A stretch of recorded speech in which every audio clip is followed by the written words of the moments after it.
Yo creo que estamos rozando, va a estar muy apretado, va a estar muy ajustado, pero creo que estamos rozando una mayoría para un gobierno progresista que le ponga fin a 25 años de segregación para la mayoría y de privilegios para unos pocos y de corrupción en el gobierno regional.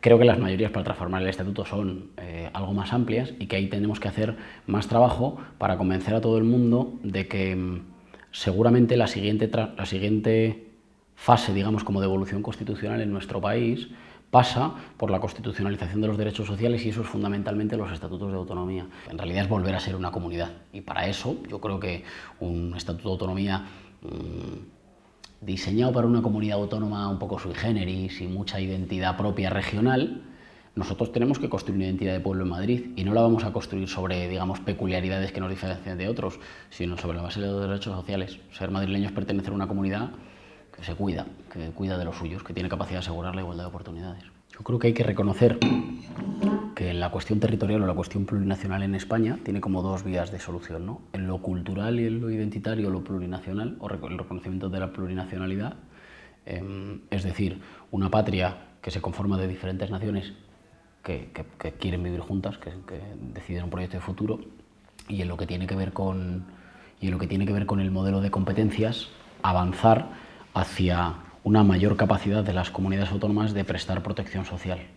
Soy de los que piensan que la mayor fuente de arraigo y de identificación con un territorio, con un proyecto político, es que ese proyecto te pueda cuidar. Es que ese proyecto te demuestre que puede garantizar que en el día a día vives más libre. No sé si ese es digamos, la vía para solucionar todos los conflictos territoriales. Creo que es una vía para evitar el retroceso en derechos sociales y en las conquistas sociales de nuestros padres que hemos vivido en los últimos años. Y me interesa señalar esto. Recentralización y recortes han ido de la mano.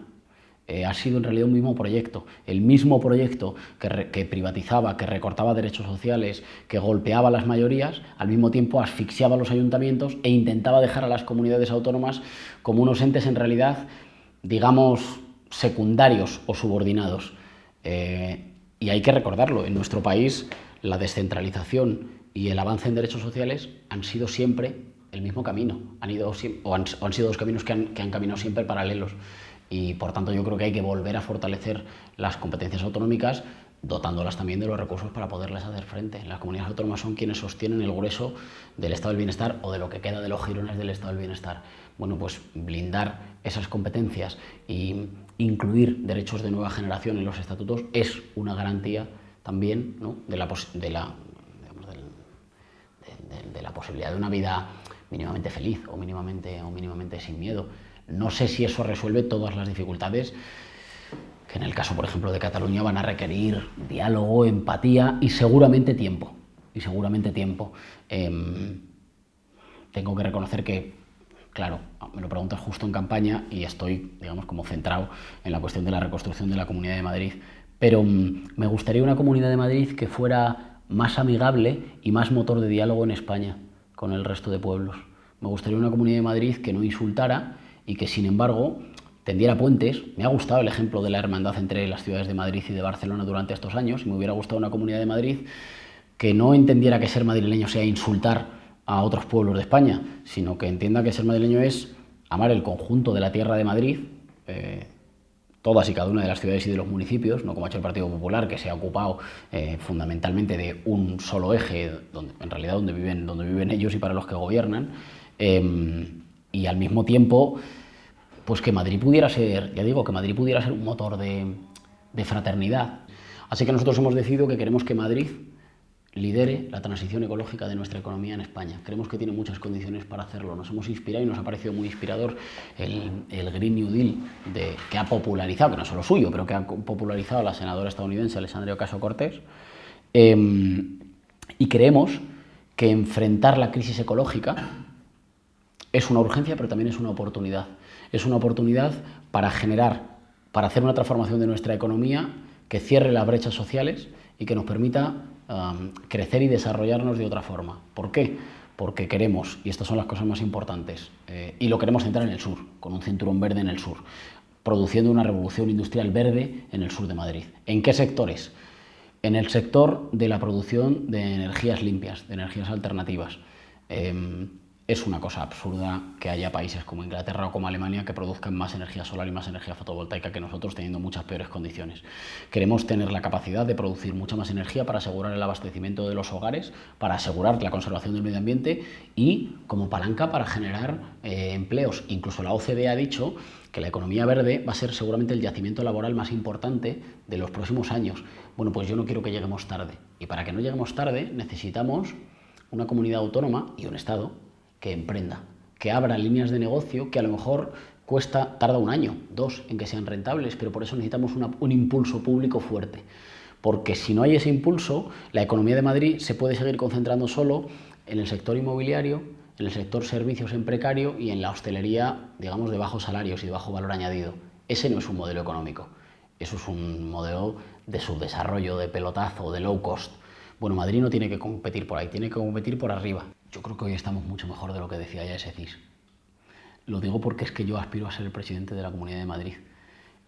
Ese CIS decía que Manuela puede revalidar en el ayuntamiento y que puede haber gobierno progresista en la comunidad. Es importantísimo, pero le haría 2 comentarios a ese CIS. Uno, ese CIS preguntaba a los madrileños antes de que Más Madrid arrancara, cuando estábamos en las generales, y nosotros en las generales no concurríamos. De hecho, creo que una parte de nuestra frescura, fíjate, tiene que ver con que nosotros arrancamos, esta es nuestra campaña, para la que nos hemos estado preparando, y creo que es posible que otros partidos hayan arrancado esta campaña con la resaca y el cansancio lógico de haber hecho antes la campaña de las generales. Nosotros, esta es nuestra campaña, y creo claramente que estamos marcando la diferencia. A los datos me remito. En las últimas elecciones generales, que el CIS clavó, hubo como un 46% de voto progresista en la comunidad. Todavía insuficiente para cambiar el gobierno. En esta dice que hay un 52%. Hay una diferencia entre medias. Y en mi opinión esa diferencia se llama Más Madrid. Creo que somos la fuerza que le ha metido la frescura y la electricidad a la campaña y que está pudiendo decantar la balanza en favor de un gobierno decente, de un gobierno justo, de un gobierno limpio al frente de la Comunidad de Madrid. Por tanto, yo aspiro a gobernarlo. Y en ese sentido creo que al Partido Socialista le están faltando un poquito de ganas. Ahí hay que reconocer que la relación entre quienes hacen política desde los movimientos sociales y la gente que hace política desde la disputa electoral e institucional no tiene por qué ser sencilla. No hay que pedirle que sea sencilla. Hay que pedir que haya siempre una tensión creativa, ¿no? que nos obliguemos, que haya siempre hay un equilibrio inestable, difícil, en el que uno aprieta, uno tira, el otro...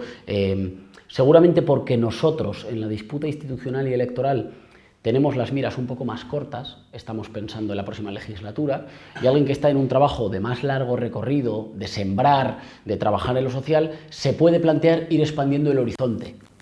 ¿Para qué? Pues para que las cosas que hoy parecen imposibles o inimaginables, mañana sean muy fácilmente, ¿no? Mañana estén a la orden del día, estén en la boca de todo el mundo. ¿Cuáles son los 2 ejemplos mejores que se me ocurren de eso? Pues el histórico fue la insumisión y la objeción de conciencia, que empezó una lucha que a todo el mundo al principio parecía lejanísima y consiguió luego que fuera normal la abolición del servicio militar obligatorio y la prestación social sustitutoria, estoy hablando de finales de los 90, ¿no? El feminismo, que empezó a trabajar expandiendo el horizonte cuando parecía que, cuando la agenda política oficial estaba muy lejos de esos temas y de esas problemáticas y ha ido consiguiendo politizar toda una serie de cuestiones que antes se veían como del espacio privado, como sufrimientos privados o como problemáticas privadas que hoy están en lo más importante de la agenda política española. Eso lo ha hecho gente que no estaba peleando la coyuntura, sino que estaba peleando para desplazar como el límite de lo imaginable, hasta dónde podemos llegar. Eso va a seguir haciendo falta y yo creo que siempre hay que tener como mano izquierda, equilibrio, sinergias para compatibilizar lo que son, digamos, la militancia en los movimientos sociales y la militancia institucional y electoral, ¿no? Partiendo de una cosa, de un principio solo, la humildad. No es verdad, y me he pasado la vida haciéndolo. Desde un colectivo de barrio no cambias el mundo, y desde las instituciones tampoco. Necesitamos todas las fuerzas. Y hay que ser humildes. Uno tiene que ser humilde, sobre todo, tan humilde como le requieran, pues, sus conquistas concretas, lo que haya sido capaz de producir. Pues reconozcamos que los avances son poquitos, tanto solo desde el plano, digamos, de la movilización y la creación social por fuera de las instituciones y que las instituciones tienen muchísimos límites que a veces te dificultan mucho avanzar. Un proceso de transformación no es un proceso armónico, es un proceso en el que se abren posibilidades para todo el mundo.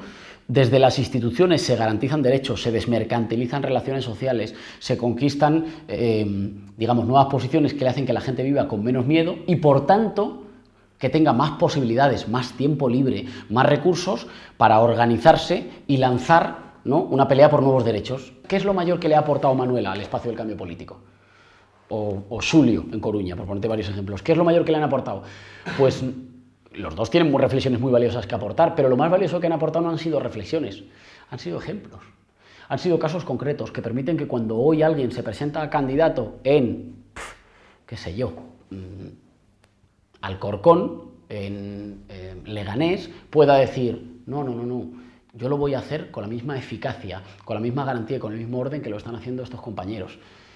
Lo he dicho muchas veces, pero el momento más importante de cualquier proceso de transformación revolucionario no es la toma del Palacio de Invierno, es el día después. Es cuando el día después se enciende la luz y se recogen las basuras. En ese momento es cuando los revolucionarios demuestran que tienen un proyecto alternativo. Lo otro es el momento, digamos, de la crítica, de la destitución. A veces es más romántico, pero ese dura menos, es como una primavera, sube y baja. Es en el otro momento, en ese segundo momento quizá menos épico, en el de la eficacia. El otro día lo decía en la presentación de Manuela, en el mientras tanto, con la expresión de Mujica, ¿no?, de Pepe Mujica, el expresidente de Uruguay.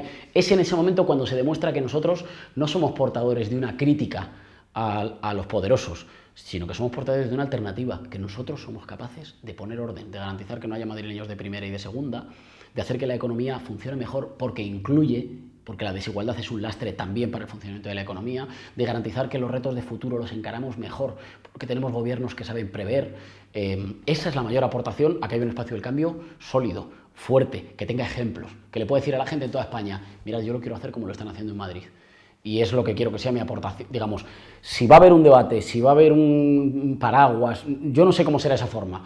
Sí que sé cuál quiero que sea mi aportación, que es un ejemplo concreto. En Madrid somos capaces de poner orden, y poner orden es lo más importante que se tiene que hacer para los de abajo. Porque los de arriba no necesitan que haya orden. A los de arriba les basta con la ley del mínimo esfuerzo, los apellidos, las cuentas bancarias, las conexiones. Quien más necesita de las instituciones, de las reglas, de las normas, de que esto no sea la ley de la selva, son los de abajo. Pues quiero contribuir a fortalecer ese espacio del cambio en toda España diciendo, aquí tenéis un ejemplo, en Madrid hay un ejemplo de que ponemos orden y hacemos justicia.